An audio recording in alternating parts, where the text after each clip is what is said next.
Welcome back to Alien vs. Predator: The Hunt Begins. There's something I forgot to mention when it comes to range attacks, or when it comes to attacking. The Predators here have an armor value, just like everyone else. However, they have a second number in their armor value.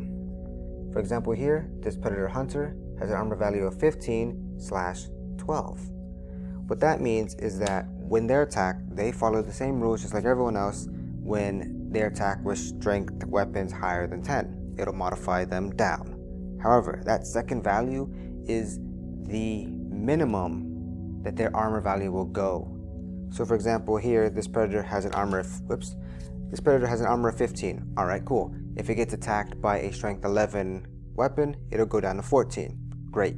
But if it gets attacked by, let's say, a strength 14 weapon, 15 minus 4, you would think it would go to 11. However, that second value says that no, it can't go below 12 unless other rules specifically state otherwise. But that means that Predator players are so much more durable because their armor can't go down past that second value. Now we'll be talking about the slightly more advanced rules, and I'll be going a little bit into depth talking about how each faction is unique. Every faction has unique rules for virtually every aspect of the game. For example, doors. Predators and Marines can interact with doors like normal. They know how technology works, but aliens cannot. They cannot open doors like people. So, let's say in this situation here, we've got these aliens, great, and they want to bust down a door. How do they do that? It is a unique skill to the alien called force open the doors. Any alien model may attempt to force open a door by spending a close combat action and rolling a d20. So this takes the space of a close combat action, meaning you cannot perform a close combat action with that model in the same turn. You look at the base size. All the aliens here are a small base. And so you are trying to roll a number between 1 and 5. If it's a medium model, it would have been 10. If it was large, it would have been 15, and if it was so large that it didn't have a base, it would have been an automatic success. So 5 kind of seems like you're getting shortchanged there. That's a hard number to make. But you can increase those odds by increasing the number of aliens on either side of the door. Meaning, in this specific scenario here, we've got 3 aliens. So let's just say this one here in the back is performing the action to try and open the door. For the other 2 aliens that are there, it'll increase the maximum number I need to roll under by 1 per model. So 5, 6, 7. I now have to roll between 1 and 7. This bonus also applies even if an alien is on the other side of the door you're trying to open. So here would be 5, 6, 7, 8. But now, Colonial Marines have a specific rule that they can do to interact with doors in a different way. A Marine can spend 2 action points, or an extended action, to lock a door. So to do this, it spends its 2 action points and passes a close combat test. You'll look at the reference card and find out its close combat value and try to roll under that. If you pass the test, you can place a new door on the interlocking border of the tile occupied by the model performing the action and any other adjacent corridor or room. If you fail, you unfortunately lose your turn right then and there. You can only create 3 doors using this special action. So if you perform it, you better pass, and you get to place your door just like that. So those are the unique ways that all the factions interact with doors. Now, let's talk about the ping tokens. If the Marine player ever has to reveal their token, they can choose which model appropriate they want to reveal. The Colonial Marines aren't all the same model. They all have unique weapons.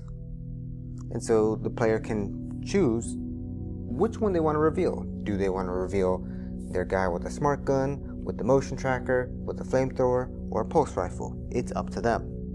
Once it's revealed though, you will of course replace it with the appropriate model that you've chosen and continue just like that. The Predator player, when they are revealed, They get to do something fancy. So let's say here that this hallway was empty. Great. No player has line of sight to this specific predator token. But the moment that they do, and they would reveal that predator then gets to make a choice. Predators are seasoned hunters. And you can look here on the back of their cards, they have the seasoned hunter rule for them. And it says, when a model's ping token with the seasoned hunter special skill is revealed, the respective predator model can be placed anywhere within one tile from the point of reveal. However, the model cannot be placed on any tile located toward an enemy model with line of sight to the predator. So, that means when they place their model, they can place it within one tile. They couldn't place it forward because that would be breaking the rule if you can't go toward the person who spotted you, but you could go off to the side. Kind of playing on the narrative that you turn the corner, you think you see a predator, but their technology is playing with your eyes. He's actually somewhere else. And lastly, the aliens can have a special rule when they get revealed. However, this rule only applies when being revealed on special tiles. There are technically three types of tiles in this game. You've got the regular corridors, and then you've got the infested corridors. And then there's a tile that is half infested. The infested corridors are, of course, the aliens' home. They have a lot of special rules that are specific to those tiles and to them alone. And one of those is when they get revealed on those tiles. So if we had the predator player here, and now they get to see all the aliens, great. However, because they are on infested tiles, they can instead do something else.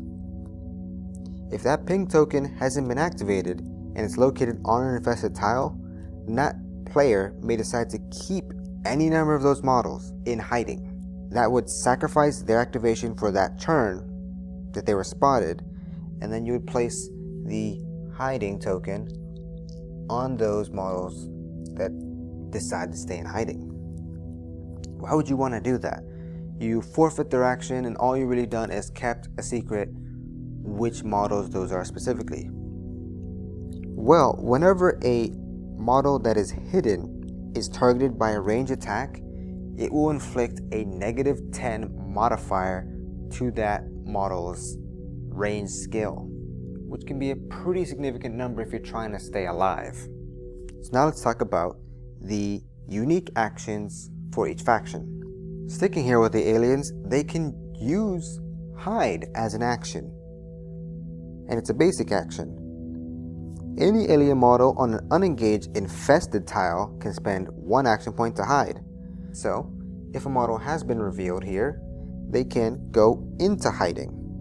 It's replaced with its appropriate ping token and has the hiding token on it. And so anytime it was targeted by a range attack, it'll confer the -10 range modifier. And that's all the basic actions that they get that are unique to them. Of course, each card is a handy reference tool which has unique actions or unique passives that are unique to those models individually, so always have those on hand. Another unique extended action to the aliens. They only had one unique action, but now this is a unique extended action for the aliens, and that is to perform a skulking advance.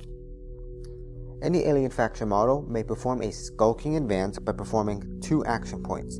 The model is replaced with a ping token, just like how hide. It gets the hiding status, same as before, and that token is then placed on an unengaged adjacent infested tile.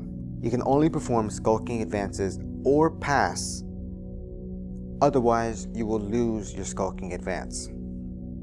Of course, this only really works if the map has a lot of infested tiles to explore through. If the map doesn't have a lot of infested tiles, unfortunately the alien player will be at a bit of a disadvantage because they won't be able to hide and perform their skulking advances. So let's talk about these 2 different tiles. You've got the normal corridors and the infested corridors. For the normal corridors, they benefit the colonial marines, and the infested corridors, of course, benefit the aliens. No corridor benefits the predators. The normal corridors, which benefit the Colonial Marines, they will confer a -4 close combat modifier to enemies trying to attack them in close combat. So if we had here the Predator player trying to attack this Marine, they would get a -4 modifier for being in close combat with a Marine on a normal corridor.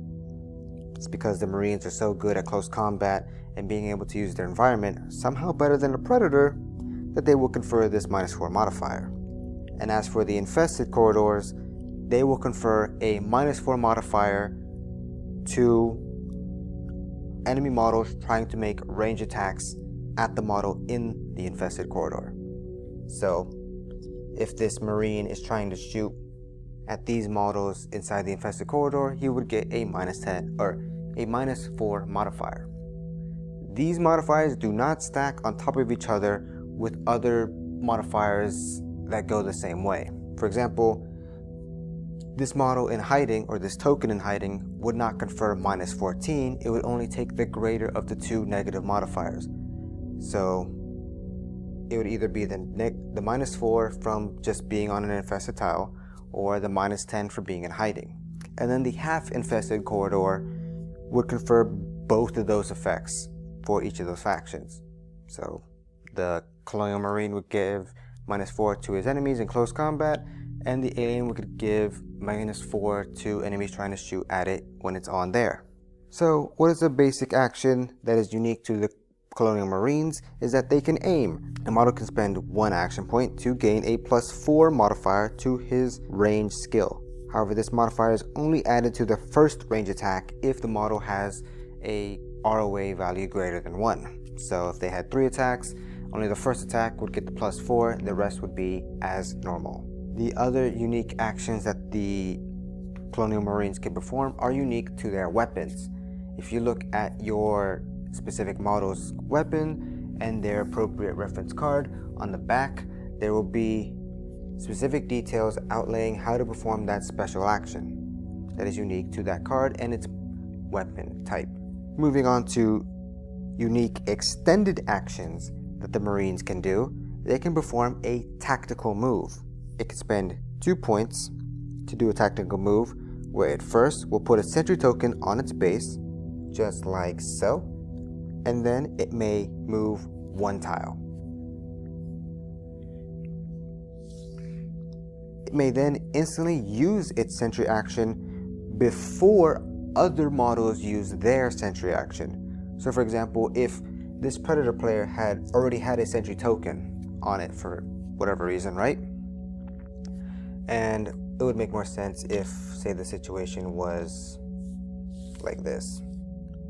If this Marine model was right here, he sees the Predator around the corner because he knows, and so he's going to perform his tactical move, where he's going to move over with his new sentry action and be able to shoot first before the Predator player gets to activate their sentry action. Another unique extended action to them is rapid fire.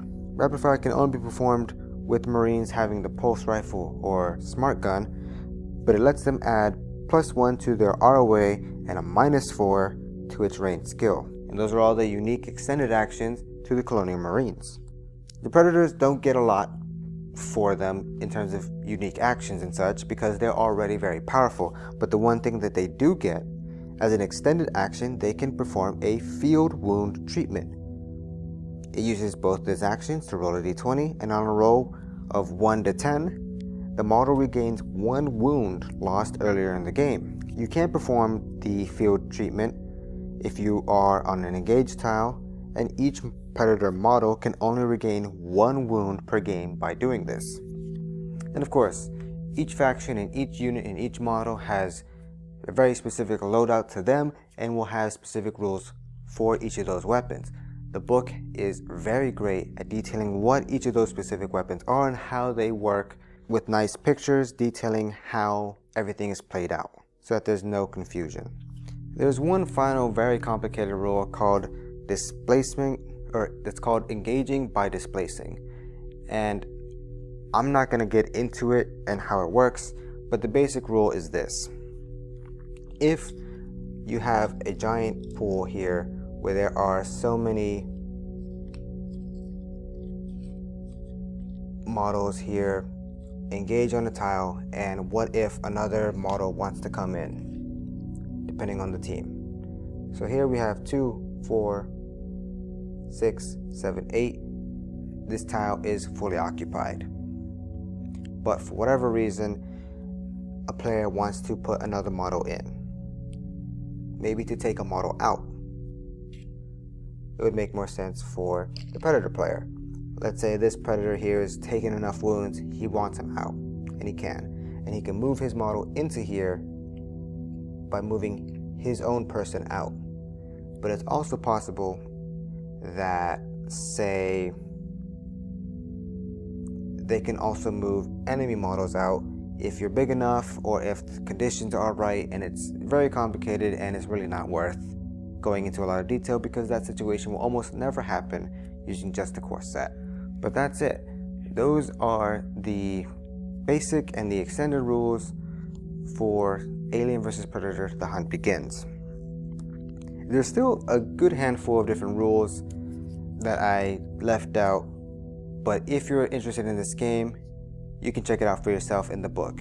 This book actually does a very good job of touching on every single special scenario that may arise, with handy pictures and diagrams showing step by step how they would be played out. And if you want to take this game even further, because it's a skirmish type game, there are other booster packs and models that you can get to add to your army size. And if you look here in the very back of the book, it talks about how you can construct your own team. Following a point system, you would recruit models, and you and your opponents would agree on how high you want the point values to go. Do you want to have a 100-point game, a 200-point game, etc., etc.? You would recruit your models, give them unique weapons, and you can even create your own hero. What I mean by that is you can say that, okay, well, this model that I nominate is not just a normal Predator with a combi stick. He's actually a Predator with a combi stick who's level 2 and has increased stats and this, that, and the other, and blah, blah, blah, blah, blah, blah. You can really make a unique team. And not only that, with not just a unique team, you can make a unique playing field. Taking turns with your opponent, adding tiles onto the board, so that you can make a field truly unique to that game. And so, that way the alien player can get as many infested tiles as they want out there, and the Predator player can probably make a longer corridor so that they can shoot down farther hallways or whatever they want. After the board has been constructed and after the teams have been recruited, there's actually another deck in the game. And those are the scenario cards. These cards will be shuffled and drawn, and on them there are the 3 factions: the Marines, the Aliens, and the Predators. And under each of those factions, there is a victory condition. So each player will get a random victory condition from those cards. So you could build a map and not know which victory condition you're going to get. So you might want to build it pretty good for virtually any scenario that you're going to run into. If you have any more questions about Alien vs. Predator: The Hunt Begins, you are always free to email me or write a message in the comments below. But for now, that's it, and thanks for watching.